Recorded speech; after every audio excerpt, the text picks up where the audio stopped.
The rifle's recoil slammed into my shoulder like a betrayal, the shot echoing through the dense pines of the Adirondack Mountains. But it wasn't the deer that fell. It was me, twisting my ankle on a hidden root as I chased the phantom buck. My father's old friend, Mike, was there in an instant, his strong hands pulling me up, his face etched with concern that felt too intimate for the rugged wilderness we'd ventured into. As the pain shot through my leg, I realized this hunting trip, meant to toughen me up in my conservative family's eyes, was about to unravel secrets I'd buried deeper than any trail in these New York forests. I was Alex Harper, 24 and fresh out of college, back home in upstate New York where the air smelled of pine and unspoken expectations. My dad, a retired cop with a voice like gravel, had always seen me as the soft one. The kid who preferred books to ball games, art classes to auto shop. "You need to man up, son," he'd grumble over dinner, his eyes flicking to the faded photos of his glory days on the force. That's how I ended up here, dragged along on this annual hunting excursion with Mike Reynolds, Dad's best buddy from the academy days. Mike was 48, built like the oaks he claimed to fell with one swing, with salt and pepper hair and a laugh that could cut through fog. He'd never married, which my family chalked up to his lone wolf nature, but I'd caught glimpses, subtle ones, of something more guarded in his stories. We'd set out at dawn from the cabin Dad rented every fall, the truck rumbling over dirt roads as mist clung to the valleys. Mike drove, his hands steady on the wheel, while I nursed a coffee and stared out at the blurring trees. "Your old man thinks this'll fix whatever's eating at you," Mike said, his voice low and knowing. I shrugged, not ready to admit the turmoil inside me. The confusion that had started in high school, the stolen glances at guys in the locker room, the relationships with girls that fizzled like wet matches. Being gay in our small town felt like carrying a live grenade. One wrong move and everything exploded. Dad's church group preached tolerance on Sundays but whispered judgments the rest of the week. Mike, though, he seemed different, like he saw through the facade without pushing. By midday, we'd hiked miles into the backcountry, the air crisp with autumn's bite. Mike pointed out tracks, teaching me to read the forest like a book. "See that? Deer rubbed its antlers here. Means it's close." His enthusiasm was infectious, pulling me out of my shell. We talked about everything. My failed attempts at fitting into the family business, a hardware store where hammers felt foreign in my hands. His life on the road as a freelance wilderness guide after leaving the force. "Freedom's underrated," he said, eyes on the horizon. "But it gets lonely." There was a weight to his words, a hint of vulnerability that made my chest tighten. Then came the shot. I'd spotted the buck first, its form ghostly through the underbrush. Adrenaline surged as I aimed, fired, and missed wildly. In my haste to pursue, I tripped, the world tilting as I hit the ground. Pain exploded in my ankle, sharp and unrelenting. Mike dropped his gear, kneeling beside me. "Easy, Alex. Let me see." His fingers probed gently, but his touch lingered, sending an unexpected warmth up my leg. "Sprained, not broken. We'll wrap it." As he bandaged it with strips from his pack, our eyes met, and for a split second, the forest faded. There was something there, recognition maybe, or desire. I pulled away, heart pounding, blaming the pain. We couldn't hike back with my injury, so Mike decided we'd camp overnight. He built a fire as dusk fell, the flames dancing shadows across his face. Dinner was simple, jerky and canned beans, but the conversation deepened. "Why'd your dad really send you?" he asked, poking the embers. I hesitated, then spilled it. The arguments at home, Mom's worried glances, Dad's insistence I find my way before settling down. "He thinks I'm not right," I admitted, voice barely above a whisper. Mike nodded slowly. "Families can be blind. Mine was. Kicked me out at 18 when they found out I liked guys." The revelation hung in the air like smoke. He was gay? All those years, the bachelor jokes, the solo trips, it clicked. Kept it quiet around your dad. Old habits. That night, under a canopy of stars, I couldn't sleep. Mike's confession stirred something in me, a mirror to my own hidden self. As the fire died, he shifted closer, not touching, but his presence was electric. "You're not alone, Alex," he murmured. "But choices like this, they come with storms." I didn't respond, but the seed was planted, germinating in the silence of the woods. The next morning, my ankle throbbed less, but the tension between us had swelled. Mike helped me stand, his arm around my waist, and for a moment, I leaned into him, feeling the solidness of his chest. We broke camp slowly, the hike back a test of endurance. Along the way, he shared more. His first love, a fellow cadet shattered by secrecy. The isolation of hiding in a macho world. "Society says we're predators or perverts," he said bitterly. "But love's love." His words challenged everything I'd been taught. The church sermons decrying unnatural acts. The town gossip about those types in the city. By the time we reached the truck, exhaustion warred with exhilaration. Dad was waiting at the cabin, beer in hand. "Bag anything?" he boomed. Mike glanced at me. "Nah." But we survived. In the drive home, silence reigned, but Mike's hand brushed mine on the gear shift. A promise or a question? Back in town, the ripple effects began. I couldn't shake the connection, replaying our talks in my mind. A week later, I texted Mike, suggesting coffee. It started innocently. Meets at a diner outside town, stories swapped over pie. But soon, it evolved, walks in the park, his hand grazing mine. A stolen kiss behind a tree that left me breathless. For the first time, I felt seen, not judged. Mike was patient, understanding the war inside me. Loyalty to family versus authenticity. Yet cracks formed. Dad noticed my absences, grilling me over dinner. "Hanging with Mike a lot, huh? Good influence." His approval stung, laced with irony. Mom sensed something off, her eyes narrowing. "Be careful, Alex. Rumors fly in small places." The town was a pressure cooker, conservative values clashing with whispers of change. A local scandal erupted. A teacher outed and fired, protests on both sides. It mirrored my fears. One evening, Mike and I drove to a secluded lake, the water mirroring the sunset. "This could blow up," he warned, his voice heavy. "Your dad. He's my friend, but he'd see it as betrayal." I nodded, torn. But hiding feels like dying.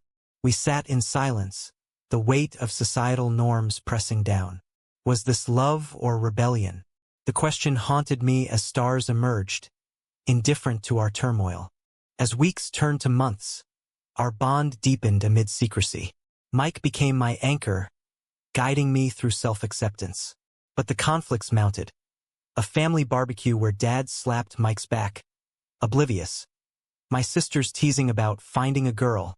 The drama peaked when I confided in a college friend, who warned, "Age gap? Family friend?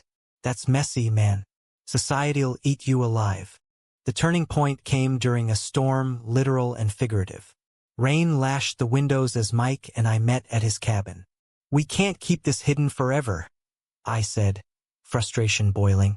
He pulled me close, his embrace a mix of comfort and fire. "Then what?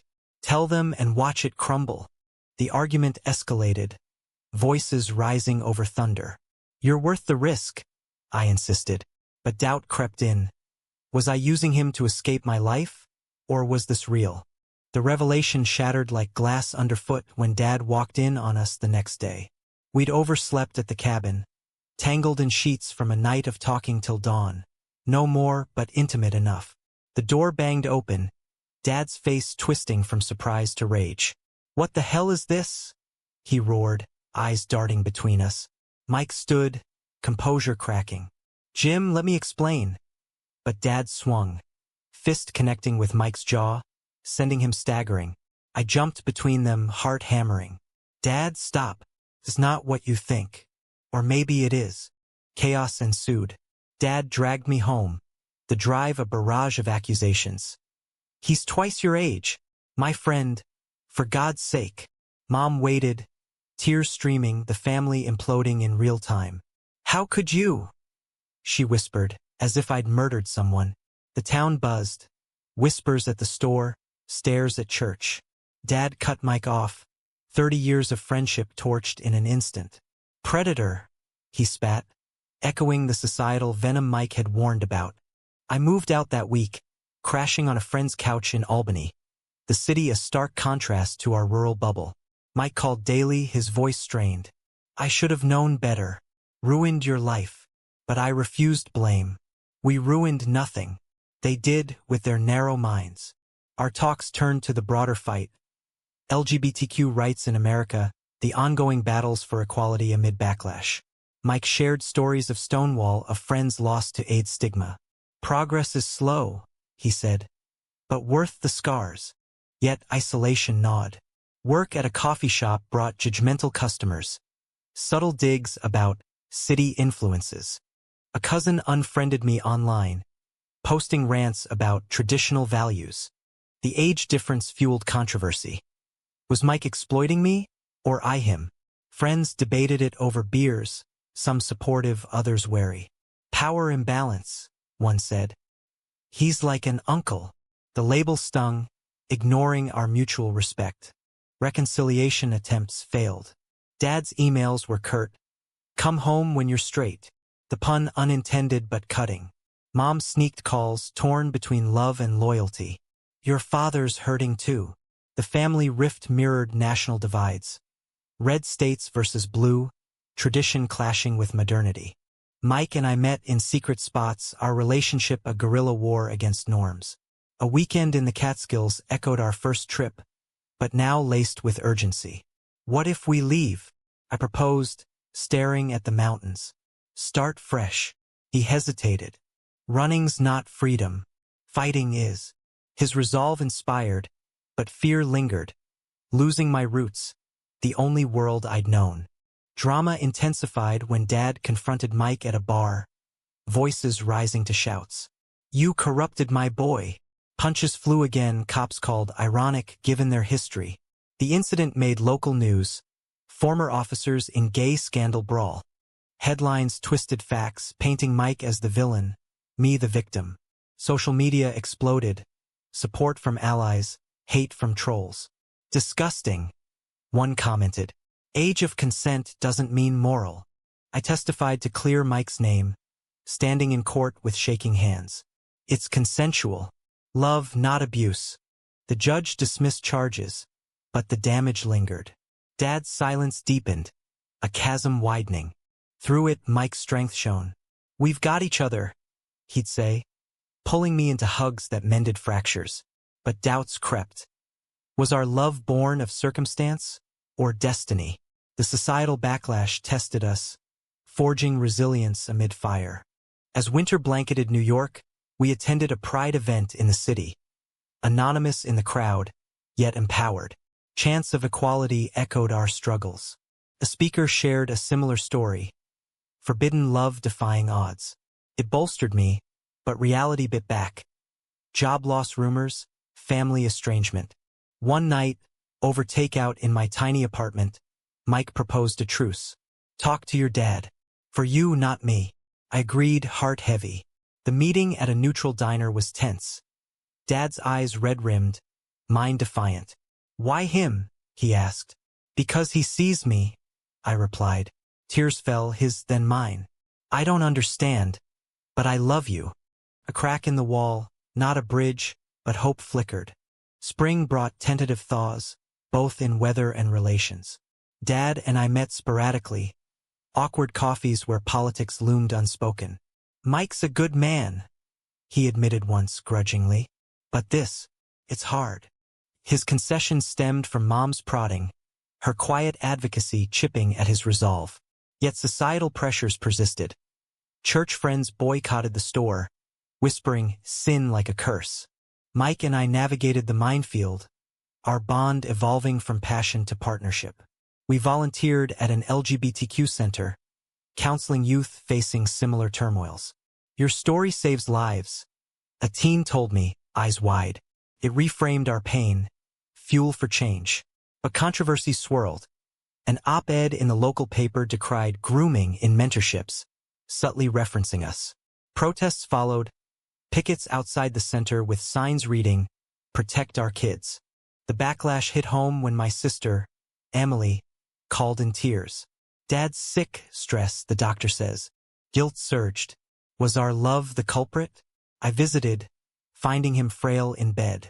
Didn't mean to hurt you, he murmured.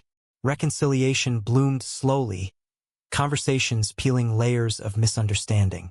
Feared for you, he confessed. World's cruel. His vulnerability mirrored Mike's, bridging gaps. Yet external conflicts raged. A town hall debate on gay rights turned ugly shouts. Threats. Mike spoke up, voice steady. Love isn't a threat. Applause mixed with boos, encapsulating America's divide. We left hand in hand, defiant, but the toll mounted. Sleepless nights, anxiety gnawing. A pivotal moment came during a family reunion. Relatives gathered, tensions simmering.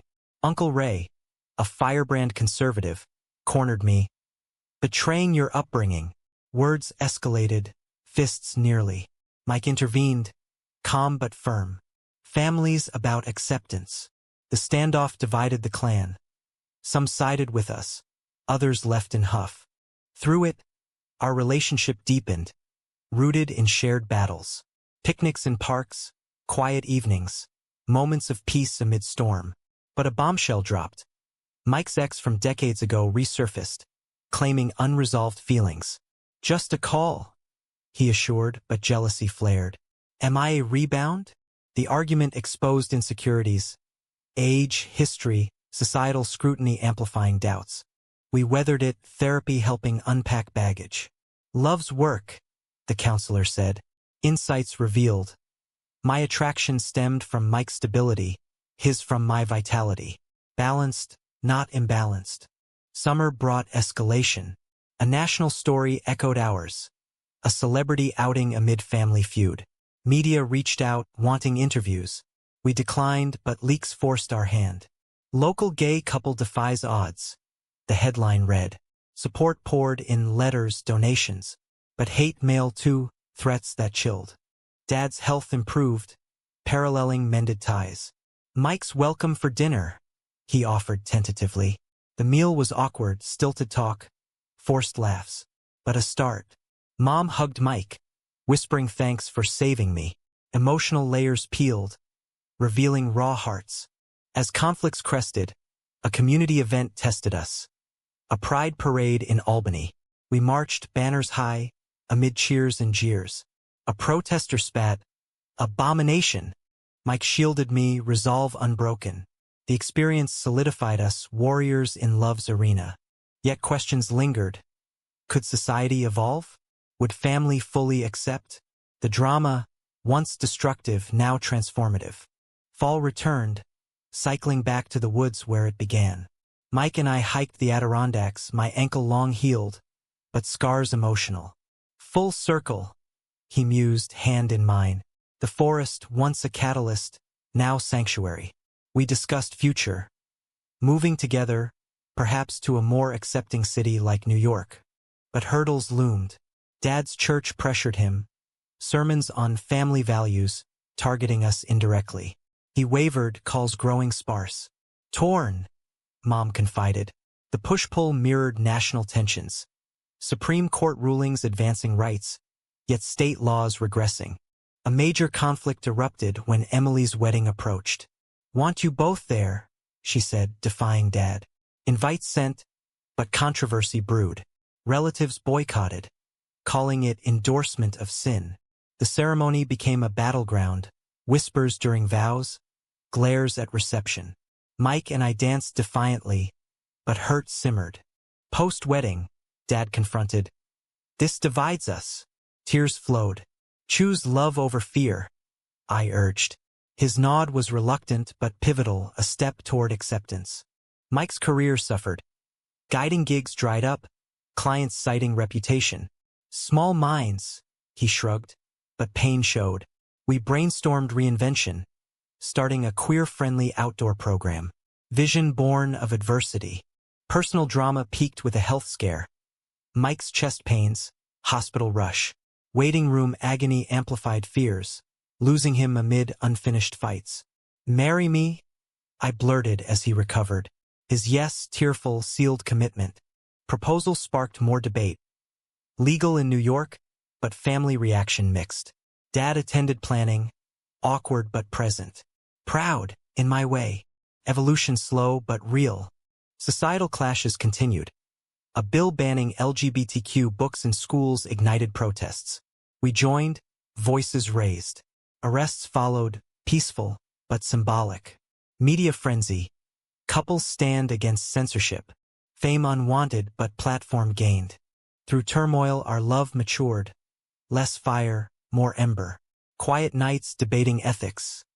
Is age gap immoral? Does family trump self? Answers nuanced, fueling growth. Winter's grip tightened, mirroring internal chills. A family Christmas tested bonds. Mike included, gifts exchanged. Laughter tentative, but genuine moments emerged. Dad and Mike reminiscing, walls crumbling. As spring neared, resolution loomed. Dad's apology over coffee. Wrong about you both. Hug sealed it. Forgiveness hard won. Our story, once private, inspired others. A podcast interview shared truths, sparking dialogues. Controversies lingered, but hope prevailed. With bonds mended, Mike and I wed in a small ceremony by the lake, family present. Dad walking me down the aisle, a gesture of redemption. Vows echoed our journey. Through storms and shadows, I choose you. Cheers mixed with tears, a testament to change. Post-honeymoon, we launched our venture. Wilderness retreats for LGBTQ youth, fostering acceptance. Success bred envy. Critics decried indoctrination. Petitions circulated. But participants thrived, stories mirroring ours. Societal shifts accelerated. Local elections flipped progressive, policies evolving. Yet backlash persisted, vandalism at our site, online harassment. Resilience forged in fire sustained us. Years blurred, but core remained. Love defying odds. Dad, now ally, volunteered at events. Learned late, he admitted. Family whole if scarred. Reflecting on the path. From that fateful hunt to here, emotions swirl. Choices, once controversial, now cornerstones. Was it right for Alex to pursue a relationship with his father's friend, despite the age difference and societal uproar?